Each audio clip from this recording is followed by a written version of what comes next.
रात के करीब 2:17। कोलकाता सो रहा था, लेकिन बंगाल की पॉलिटिक्स जाग रही थी। दूर कहीं से स्लोगन्स की आवाज आ रही थी। पोस्टर फाड़ दिए गए थे, पार्टी ऑफिस पर हमले हो चुके थे, और इन सब के बीच एक नाम सबसे ज्यादा गूंज रहा था, ममता बनर्जी। ये सिर्फ इलेक्शन नहीं था, ये एक जंग थी, पावर की, ईगो की और सर्वाइवल की। एक मिडिल क्लास फैमिली की लड़की, सिंपल वाइट साड़ी, रबर चप्पल, कोई सिक्योरिटी नहीं, कोई लग्जरी नहीं, लेकिन आवाज में ऐसा कॉन्फिडेंस जो बड़े बड़े नेताओं को चैलेंज करते। ममता बनर्जी ने पॉलिटिक्स ज्वाइन की इंडियन नेशनल कांग्रेस के थ्रू। उन्होंने रोड पे प्रोटेस्ट किया, लाठियां खाई, रेलवे ट्रैक पर बैठी। लोग उन्हें पागल बोलते थे, लेकिन वो रुकने वाली नहीं थी। उनके अंदर सिर्फ एक चीज थी, जिद। वेस्ट बंगाल, जहाँ 34 साल तक एक रूल था, communist party of India, marksheet. इतना स्ट्रॉन्ग नेटवर्क कि हर गली, हर मोहल्ला उनके कंट्रोल में था। लोग कहते थे लेफ्ट को कोई नहीं हरा सकता, लेकिन हिस्ट्री का एक रूल है, जब कोई पावर ज़्यादा लंबी चलती है तो उसका डाउनफॉल भी उतना ड्रामेटिक होता है। 2006 सिंगूर, जमीन एक्वायर हो रही थी, लोगों के घर जा रहे थे, तब ममता बनर्जी सड़क पर उतर गई। फिर आया नंदीग्राम, गोलियां चली, लोग मारे गए और पूरा बंगाल हिल गया। ये मोमेंट था जब एक लीडर मास लीडर बन गई। स्लोगन गूंज रहा था, माँ माही मानुस, और बंगाल डिसाइड कर चुका था अब चेंज आएगा। इलेक्शन का दिन, काउंटिंग शुरू हुई और धीरे धीरे एक शॉकिंग ट्रेंड सामने आया। लेफ्ट का किला टूट रहा था और फिर रिजल्ट डिक्लेयर हुआ। ममता बनर्जी बन चुकी थी वेस्ट बंगाल की चीफ मिनिस्टर। 34 साल का रूल खत्म। पावर मिलना आसान है, लेकिन उसे संभालना मुश्किल। ममता बनर्जी ने स्कीम्स लॉन्च की, रोड वेलफेयर, डेवलपमेंट, लेकिन साथ ही साथ ऑपोजिशन भी स्ट्रॉन्ग होने लगा। और फिर एंट्री होती है एक नए प्लेयर की, भारतीय जनता पार्टी। 2014 के बाद बंगाल में बीजेपी धीरे धीरे ग्रो करने लगी। 2019 लोकसभा इलेक्शन में उन्होंने स्ट्रॉन्ग परफॉर्मेंस किया और तब क्लियर हो गया 2021 में फाइट जबरदस्त होने वाली है, और इस फाइट का फेस थे नरेंद्र मोदी। अब नैरेटिव चेंज हो चुका था, ये बन गया दीदी vs Delhi. Rallies, road shows, helicopters, speeches, हर दिन एक नया कंट्रोवर्सी। कभी स्लोगन, कभी रिलीजन का एंगल, कभी वायलेंस की खबरें।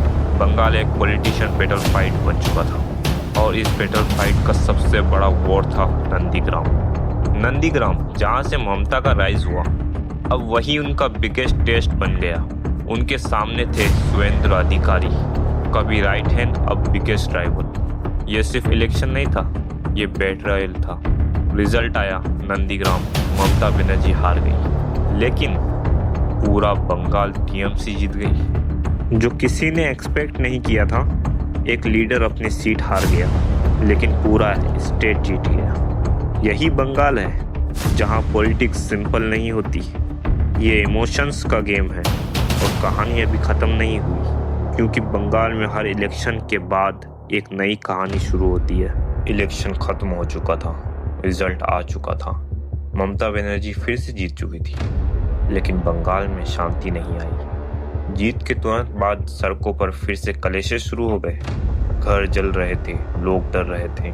मीडिया कह रहा था विक्ट्री के बाद वायलेंस, और दीदी के सामने पहला चैलेंज आ गया, पावर को कंट्रोल करना। जीत के बाद भी अगर डर हो तो क्या वो असली जीत होती है?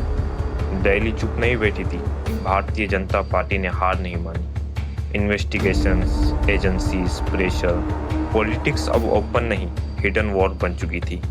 और इस वॉर के सेंटर में थे नरेंद्र मोदी। एक तरफ सेंट्रल पावर, दूसरी तरफ स्टेट प्राइड। ये बैटल सिर्फ इलेक्शन की नहीं थी, कंट्रोल की थी। जंग जब सामने से नहीं जीती जा सकती तो पीछे से खेल शुरू होता है। टीएमसी के अंदर सब ठीक नहीं था, कुछ लीडर्स खुश नहीं थे, कुछ पावर चाहते थे, कुछ ऑलरेडी डील कर चुके थे। और दीदी को पता था सबसे बड़ा खतरा बाहर से नहीं, अंदर से होता है। एनिमी कभी कभी वो होता है जो तुम्हारे साथ खड़ा होता है। हेडलाइंस बदल रही थी, स्कैम्स, करप्शन, अरेस्ट्स। पोजीशन अटैक कर रहा था, ये बदलाव नहीं, सिस्टम का नया वर्जन है। और ममता बनर्जी को एक और बैटल है, इमेज की बैटल।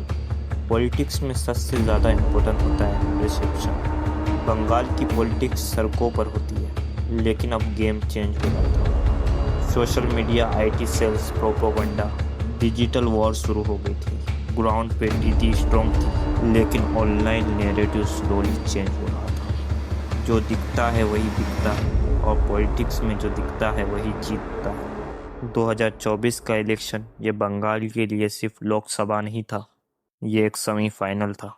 भारतीय जनता पार्टी अपनी पूरी ताकत लगा रही थी और टीएमसी अपनी कुर्सी बचाने के लिए लड़ रही थी। हर सीट एक बैटलफील्ड बन चुका था। फाइनल से पहले ही अगर गेम जीत लिया जाए तो फाइनल सिर्फ फॉर्मेलिटी होता है। 2026 का स्ट्रॉन्ग 2026 सबको लगता है असली जंग अब होगी। क्या ममता बनर्जी फिर जीत पाएगी या बंगाल में चेंज आएगा? नए फेसेस आ रहे हैं, यंग लीडर्स, एग्रेसिव कंपेयर, और बंगाल एक बार फिर रेडी है एक और वॉर के लिए। एक तरफ एक्सपीरियंस, दूसरी तरफ चैलेंज। एक तरफ दीदी, दूसरी तरफ पूरा सिस्टम। लेकिन लास्ट में डिसीजन एक आम आदमी करता है। और बंगाल का वोटर कभी प्रेडिक्टेबल नहीं होता है। पॉलिटिक्स में कोई परमानेंट विनर नहीं होता, सिर्फ नेक्स्ट बैटल होती है। और बंगाल में बैटल कभी ख़त्म नहीं होती, क्योंकि यहाँ सिर्फ कुर्सी नहीं, इज्जत भी दांव पर होती है। अगर वीडियो पसंद आए तो वीडियो को लाइक करें और चैनल को सब्सक्राइब करें।